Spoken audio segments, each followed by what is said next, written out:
تحریم ان دنوں بہت پریشان رہنے لگی تھی، وہ اکثر ایسے جملے دہرائی تھی: میں مر جاؤں گی، ایک دن آپ کی ناراضی مجھے مار دے گی، اور زارون کا جواب ہوتا: پاگل، ناراضی تو محبت کی علامت ہے، خفگی وہیں ہوتی ہے جہاں محبت ہو، یہ جذبہ نہ ہو تو محبت کے رنگ پھیکے پڑ جاتے ہیں۔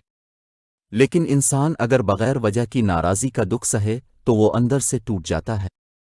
کم از کم کوئی میرا قصور تو بتا دیا کرے، بار بار دل توڑو گے تو میں بھی زندہ نہ رہوں گی۔ دیکھو تحریم، میں دل توڑتا ہوں تو پھر جوڑتا بھی تو میں ہی ہوں۔ ناراضی کے بعد صلح ہوتی ہے، پیار اور بھی بڑھ جاتا ہے۔ گھر میں یہ جملے اکثر دہرائے جاتے، تاہم وہ اپنے آپ کو خوش قسمت سمجھتی تھی کہ اسے اتنا پیار کرنے والا شوہر ملا، ایسا شوہر جس نے آج تک کسی دوسری عورت سے بات کرنا تو کجا کسی کو نظر بھر کر دیکھا بھی نہ تھا۔ وہ اپنی بہنوں سے بھی مختصر بات کرتا تھا، اکثر تو اسے ان سے کلام کی ضرورت ہی نہ پڑتی تھی۔ خدا کا شکر کہ اسے اپنی نئی نویلی بیوی تحریم پسند آ گئی تھی، جس کو اس نے شادی سے پہلے دیکھا تک نہیں تھا، مگر اب لگتا جیسے اس کے بغیر ایک لمحہ گزارنا مشکل ہو۔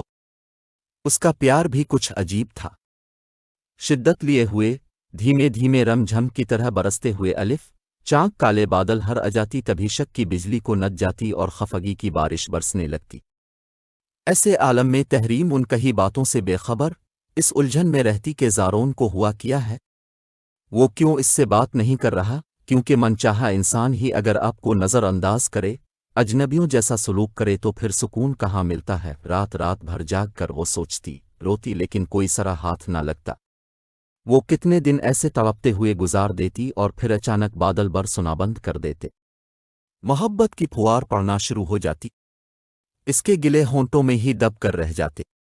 وہ ان دنوں کی اذیت کو تلخ یاد سمجھ کر بھول جاتی کہ پھر سے وہی سب شروع ہو جاتا۔ اس کا جیون ساتھی پیار بھری باتیں کرنے لگتا، یہ کیا بات ہے، اب کیوں چپ ہے؟ کچھ نہیں، مجھے بتائیں کیا ہوا ہے؟ کہانا کچھ نہیں، کچھ تو ہے راز، میں پتہ کر کے رہوں گی کہ آخر آپ کو ہوا کیا ہے۔ صبح آپ آفس گئے تو بالکل ٹھیک تھے، اور واپسی پر وہی خراب موڈ، آخر کوئی تو وجہ ہوگی نا؟ بلا وجہ تو کچھ نہیں ہوتا۔ تحریم بوجھل لیجے میں پوچھتی رہ جاتی۔ ایسے ہی ایک دن پھر بلاخر اسے جواب مل گیا۔ زارون نے کہا، آج تم بازار گئی تھیں مجھ سے پوچھیں بغیر؟ نہیں، میں تو گھر پر ہی تھی، آج کہیں بھی نہیں گئی، میں نے دیکھا تھا وہ تم ہی تھیں، وہ تمہاری ہی سفید چادر تھی۔ قسم لے لیں زارون، میں گھر پر ہی تھی، آپ امی سے پوچھ لیں۔ تحریم نے نم آنکھوں سے جواب دیا تو اچھا کہہ کر شوہر صاحب کا موڈ خوشگوار ہو گیا۔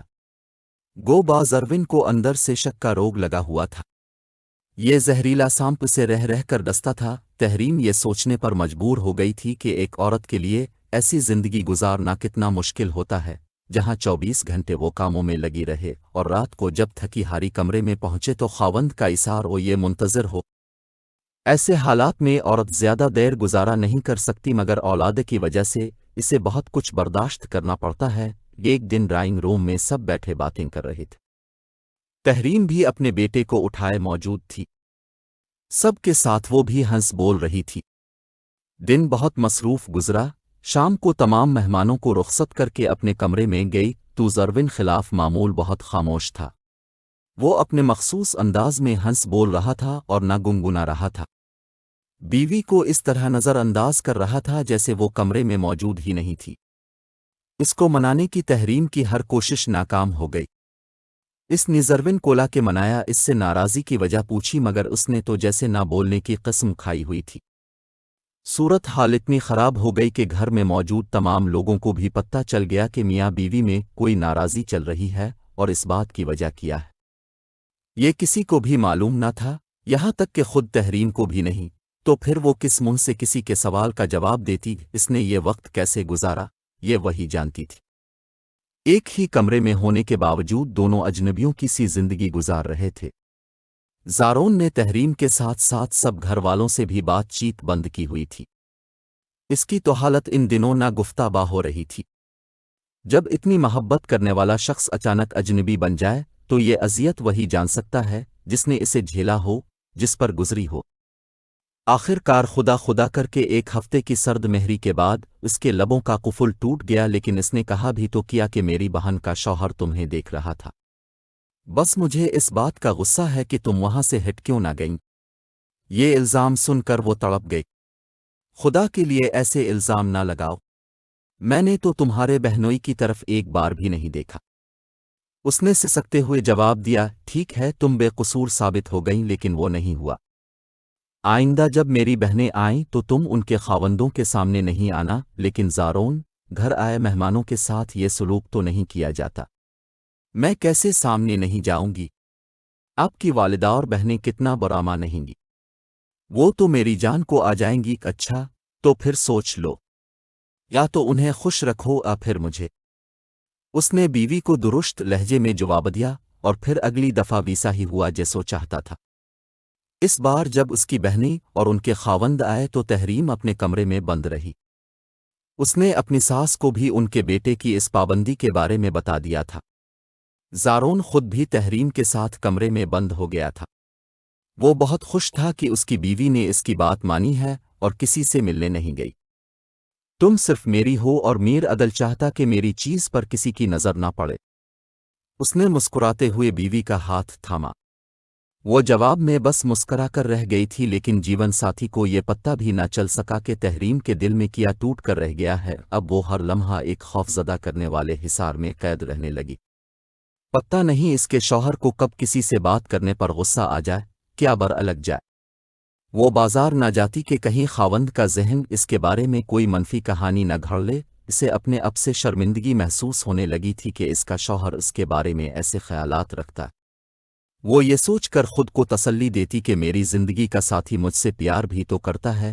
وہ میں کے جانے کے لیے جب کہتی زارون مان جاتا، چاہے رات ہو آدن، لیکن وہ اسے اپنے ساتھ لے کر جاتا اور ساتھ ہی واپس لے آتا۔ اگر وہ رات وہاں گزارنے کی ضد کرتی تو اسے ایسے ایسے جملے سننے کو ملتے کہ وہ اپنی قسمت پر رشک کرنے لگتی۔ زارون کہتا، میں جب گھر میں داخل ہوتا ہوں اور تمہاری صورت نظر نہ آئے تو میرو گھر میں آنے کو دل نہیں چاہتا۔ وہ رات میرے لیے کانٹوں کا بستر بن جاتی ہے جب تم میرے ساتھ نہ ہو۔ تحریم نے تبھی میں کے جانا ہی چھوڑ دیا۔ مہینوں بعد اسے ماں باپ کی یاد آتی بھی تو دل کو تھپک تھپک کر سلا دیتی کہ میرے شوہر کی خوشی اور میر اسکون میرا گھر ہے، میر اخلوص میری خوشی سب میری بیوی سے ہے۔ میں نہیں چاہتا کہ اس پر کسی کی نظر بھی پڑے۔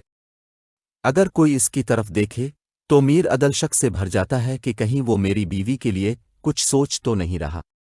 میرے دوست کہتے ہیں کہ عورت شادی کے بعد بھی بے وفا ہو سکتی ہے، اس لیے میں اسے بے وفائی کا موقع ہی نہیں دیتا۔ میں اسے گھر سے باہر نکلنے ہی نہیں دیتا۔ میں اسے کبھی موبائل فون لے کر نہیں دوں گا کہ وہ کسی سے رابطہ کر سکے۔ میں اسے اپنے حصار میں جکڑ کر رکھوں گا۔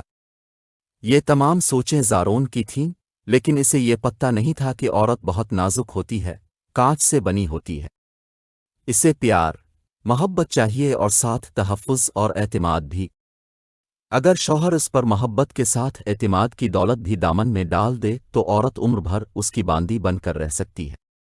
کاش زارون کو پتہ ہوتا کہ اس کی بیوی صرف اسی کو سوچتی، اسی کو پوچھتی ہے تو وہ یوشک کے ناگ کو پھن نہ پھیلانے دیتا، مگر اس نے کبھی اس ناز قدل کے نازک جذبات اور اس کی سوچ کو جاننے کی کوشش ہی نہیں کی تھی۔ شوہر کی شک کی طبیعت نے تمام زندگی اس شخص کو سکون سے رہنے دیا، اور نہ اس کی بیوی کو۔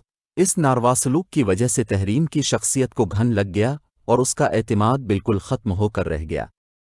ذہنی اذیت نے اسے بیمار کر ڈالا۔ شوہر اپنی طرف سے دی گئی بیماریوں کا علاج بھی خود ہی تندہی سے کروا رہا تھا کہ بقول اس کے اسے اپنی بیوی بہت ہی پیاری تھی، اس کی جدائی وہ برداشت نہیں کر سکتا تھا۔ تحریم نے حالات سے سمجھوتا کرنا سیکھ لیا۔ وہ بچوں سے باپ کی ناراضی چھپاتی تھی تاکہ وہ اس کا غلط اثر نہ لے لیں۔ اس کے والدین نے تو بہت سوچ سمجھ کر یہ رشتہ طے کیا تھا، لیکن کہتے ہیں نہ کہ ماں باپ اپنی بیٹی کو سب کچھ دے سکتے ہیں سوائے نصیب کے۔ یہ بھی شاید اس کا نصیب ہی تھا کہ اس کے دل سے خواہشات کے پیچھے اڑ گئے تھے۔ اسے اب کسی چیز کی چاہ نہیں رہی تھی۔ اب جب بھی زارون اپنی خفگی کے اظہار کے لیے خاموش ہو جاتا تو وہ بھی چپ کر کے انتظار کرتی کہ کب یہ پتھر پچھلے گا، وہ پتھر جو اس کا دلدار بھی ہے اور قاتل۔ اب وہ اپنے دل کو سمجھا چکی تھی کہ اس کی زندگی ایسی ہی گزرے گی۔ پس اس نے شوہر کی منفی سوچوں کے بارے میں فیصلہ کر لیا کہ وہ ان پر کرنا چھوڑ دے گی اور اس سے لگائی ہوئی توقات سے کنارہ کش ہو جائے گی۔ اس نے خود کو سمجھا لیا کہ دنیا میں انسان اکیلا آیا ہے، اکیلا ہی رہتا ہے اور پھر اکیلا ہی چلا جاتا ہے، تو پھر کون اپنا اور کون پر آلف؟ ہم تو خود بھی اپنے نہیں ہیں، کوئی دوسرا غالب کیا ہمارا اپنا ہو سکتا ہے؟ اب اگر جینے کو سہل کرنا ہے تو اس ایک سوچ کے ساتھ کہ اپنے بچوں کے لیے جینا ہے، ان کو اچھا انسان بنانے کی کوشش میں جینا ہے۔ انہی کے لیے شاید یہ زندگی ملی تھی اور انہی پر توجہ مذکور رکھتی ہے۔ عورت اپنی ذات سے کب تک پیار کر سکتی ہے؟ وہ اپنی ذات سے کچھ عرصے کے لیے ہی پیار کر سکتی ہے، پھر اسے ان پھولوں سے پیار کرنا ہوتا ہے، ان کی آب یاری کرنا ہوتی ہے جو خدا نے اس کے دامن میں ڈالے ہیں، اور جب یہ فرضہ ختم ہو جاتا ہے تو عورت کی زندگی کا مقصد بھی ختم ہو جاتا ہے۔ اس کے بعد وہ اپنے خالق حقیقی کے پاس جاتی ہے تو سر خرو ہو کر کے اس نے ایک اچھی ماں کا کردار بخوبی ادا کرنے کی کوشش تو کی تھی، اپنے بچوں کو اچھا انسان بنانے میں اپنی حیات واری تھی، اسی لیے اللہ نے جنت کو ماں کے قدموں کے نیچے رکھا ہے۔